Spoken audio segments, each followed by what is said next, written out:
마켓코 헤드라인 시간입니다. 어제 장마감 이후부터 개장 전까지 중요한 소식들 함께 정리해 보겠습니다.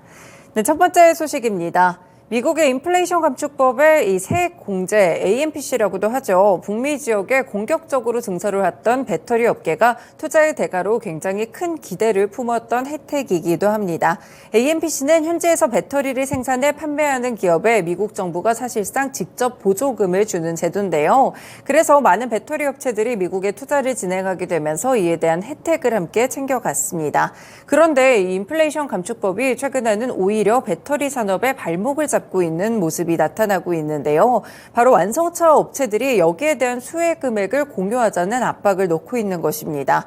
지금 미국의 배터리 시장 점유율 1위라고 볼 수 있는 일본의 파나소닉은 고객사인 완성차 업체와 AMPC를 공유하겠다며 올해 2분기 예상 수혜액 450억 엔의 절반 수준인 242억 엔을 영업이익에서 차감하기도 했었는데요. LG에너지솔루션도 가장 먼저 북미 합작 공장 양산을 시작한 바가 있습니다. GM 쪽과 함께 협상을 좀 이어가고 있는 것으로 알려지고 있는데요. GM 측에서 지금 최대 85%나 배당을 요구하고 있다고 하고요. 협상 테이블에서 좀 주도권을 가져오기 위해서 조금의 강수를 뒀다라는 분석들이 나오고 있습니다. 문제는 대부분의 LG에너지솔루션의 미국 공장들이 거의 8개 가운데 6개 정도는 합작 공장이라는 점인데요. 그렇기 때문에 완성차들과 이 AMPC에 대한 혜택들을 공유하게 될지 이익에 대한 리스크 조금 줄어드는 점으로 감안을 해보셔야 될 것 같습니다. 네, 이런 부분들 때문에 오늘 관련 종목으로는 LG에너지솔루션 체크해 보시면 좋을 것 같고요. 이외에도 합작 공장을 지었던 배터리셀 관련 업체들의 이런 주가 흐름까지 보시길 바라겠습니다.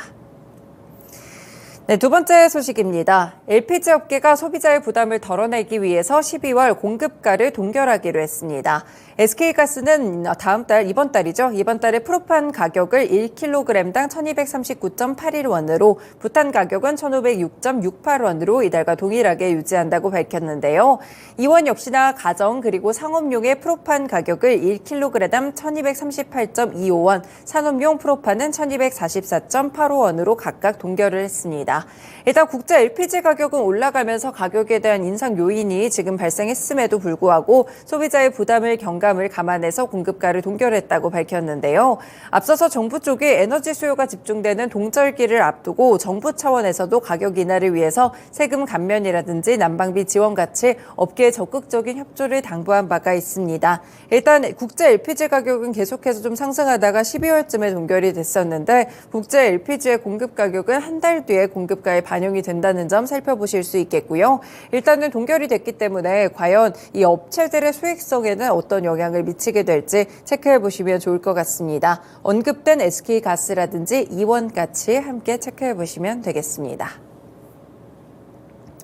네, 다음 소식입니다. 최근에 STO 시장에 대한 기대감이 다시 한번 커지고 있는데요. 이 미술품 거래 플랫폼 운영사들의 참여가 두드러지고 있습니다.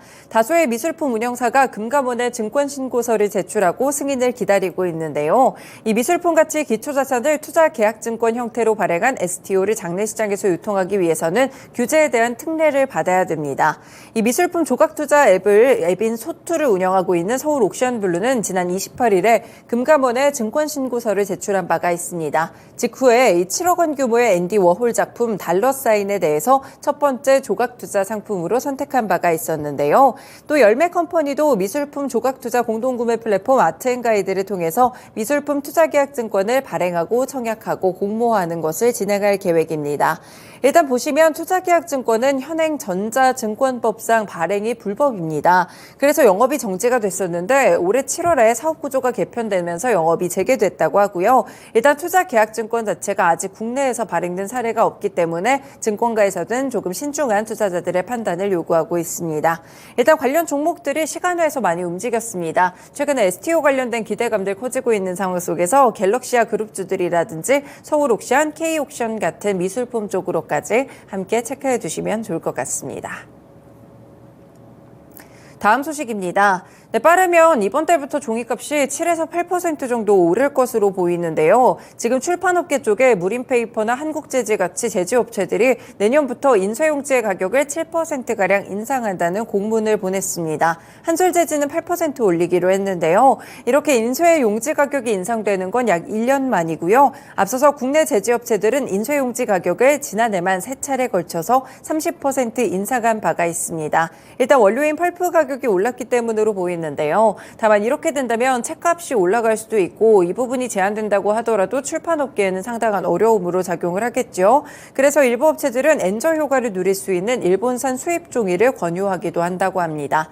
네, 일단 관련 종목으로 제재업체들 체크해 보실 수 있겠고요. 한솔재지나 무림페이퍼까지 함께 눈여겨서 살펴보시면 될 것 같습니다.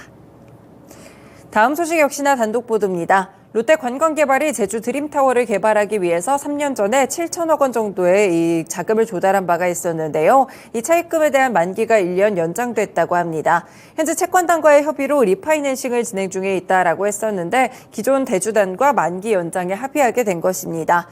일단 당초에 차입금에 대한 연 이자율이 4.1에서 5.9%였는데 만기 연장이 이뤄지면서 이보다는 이자율 부담이 조금 더 심화될 것으로 보이고요. 그리고 최근에 롯데관광개발의 주가가 많이 떨어지면서 투자자들이 채권에 대한 조기 상환을 요구할 가능성도 커지고 있습니다. 이 시비를 주식으로 전환해봐야 시비 가액 자체가 주가보다 높기 때문에 이익을 기대하기 어려운 상황이 됐기 때문인데요.